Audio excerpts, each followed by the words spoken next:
Cilvēku saprašanos veido ne tikai vārdi. Apģērbs ceļ cilvēku. Tas rāda gaumi un vietu sabiedrībā. Etiķete palīdz būt piederīgam noteiktai sabiedrībai, būt pārliecinātam par sevi.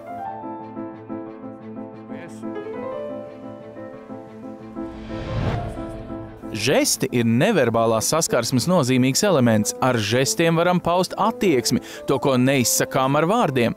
Uzskata, ka cilvēki sākumā 7% uzmanības pievērš vārdam, 38% teiktā intonācijai un 55% žestiem un mīmikai. Žestu bagātība nepiedar pie oficiālo aprindu labā toņa. Lietišķajā vidē cieņā ir atturīgi žesti un kustības.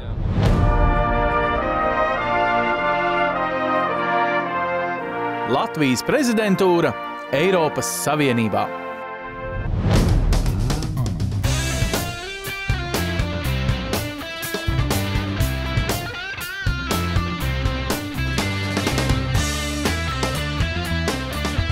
Latvijas jaunieši iesilda prezidentūru, simulējot Eiropas Savienības valstu ministrus.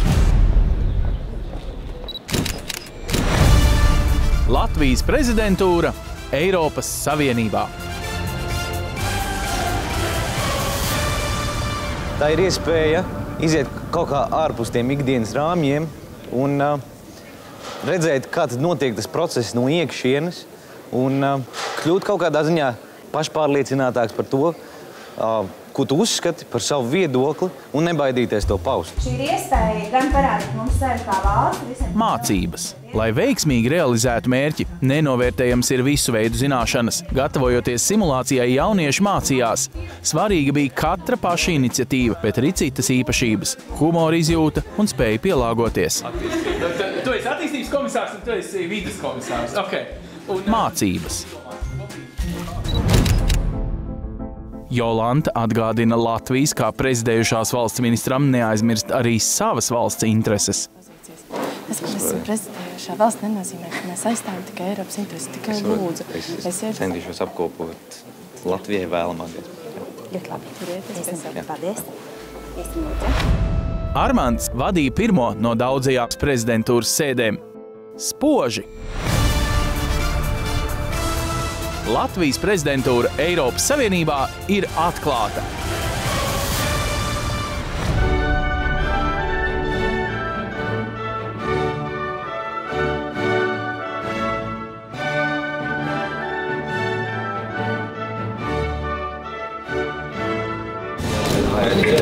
Aicināšu kolēģis ieņemt vietas, lai mēs varētu sākt. Problēma nevienam, ka ir problēma. Es atļaušu izteikties dalībvalstīm, katrai no dalībvalstīm par šo punktu.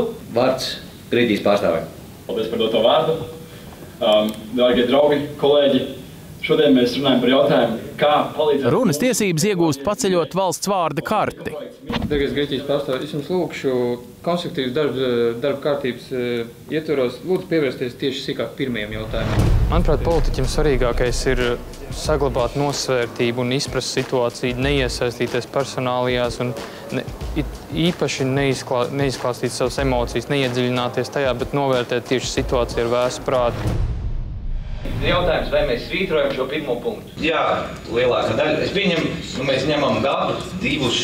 Es vēlējos runāt sākumā par datumu. Novēlu Latvijai šo pusgadu izdevušos un tik labu, lai arī lielvalstu ministri vai jebkuras citas augstas amatpersonas iepazītu Latviju no tās labākās puses un lai mēs parādītu pasaulē un Eiropai, kā izcilu valsti, kāda tā arī ir. Mums ir jānovirza līdzekļi vairāk ģenētiski modificētu organismu pētīšanai, lai tādējādi... Tas, ko šajās divās dienās piedzīvojām mēs, jaunieši, gan Eiropas Savienības mājā, gan šeit Latvijas Nacionālajā bibliotekā, radīja tiešām labu iespaidu par mūsu dienestu sagatavotību. Simulācija pati par sevi bija radošs un tiešām interesants pasākums. Tas, ar kādu domu gājienu un domas par mēs iesildījām šos krēslus šajā plašajā zālē, ļaus arī īstiem Eiropas ministriem un politiķiem tiešām spējīgi un liederīgi spriest par mūsu Eiropas pilsoņu nākotni.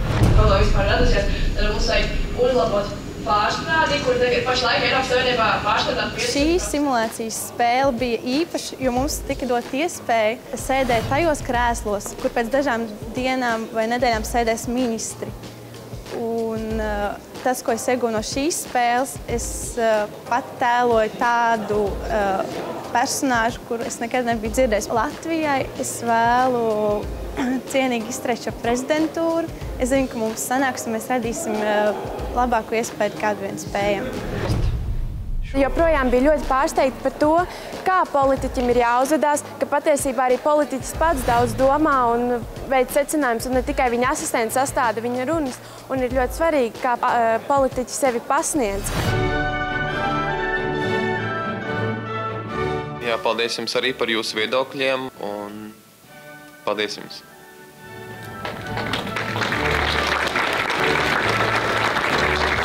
Paldies Eiropas komisijai.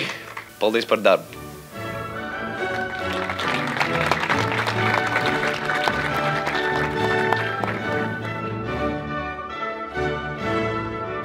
Es uzskatu, ka, ja mēs gribam panākt kaut ko lielo, mums vajag turties kopā un palīdzēt viens otram.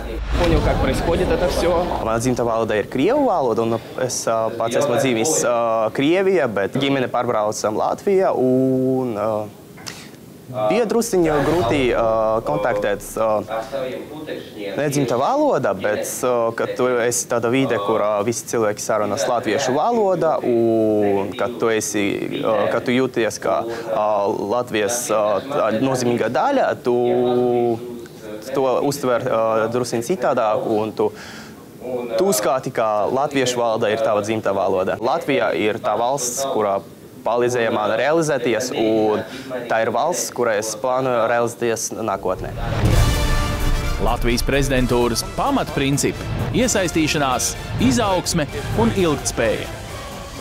Šodien ir tā zīmīgā diena, kad Latvija ir kļuvusi par prezidējošo valsti Eiropas Savienības padomē. Prezidentūra ir sākusies. Tas ir tāds īstenībā pagūdinājums būt šeit un runāt Latvijas ministra vārdā. Un tā tiešām ir ļoti vērtīga pieredze mums kā jauniešiem. Vienrindas pogājamo žaketi aizpogā vienmēr, piemēram, uzceļoties no krēsla. Tomēr cilvēka personība nevien politikā, bet jebkad ir svarīgāka par nevainojamu izskatu.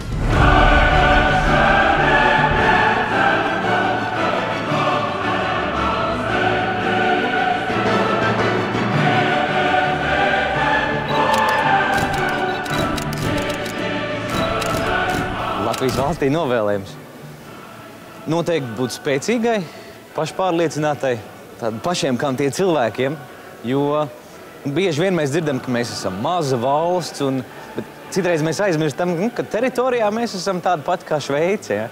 Un Šveice ir spēcīga valsts, un es vēlos, lai Latvija arī būtu tikpat pašpārliecināta, lai tie ministri, kas iet mums pa priekšu, arī būtu tikpat pašpārliecināti, un lai cilvēki nekaunētos no savas valsts, vairāk mugurkaula un ticības sev un Latvijai. Armands Astukevičs, 20 gadu, studē politikas zinātni. Toms Dzenis, politologs, 1. kurss. Kur vēl prezidentūras laikā tu varēsi pavizināties krēslos?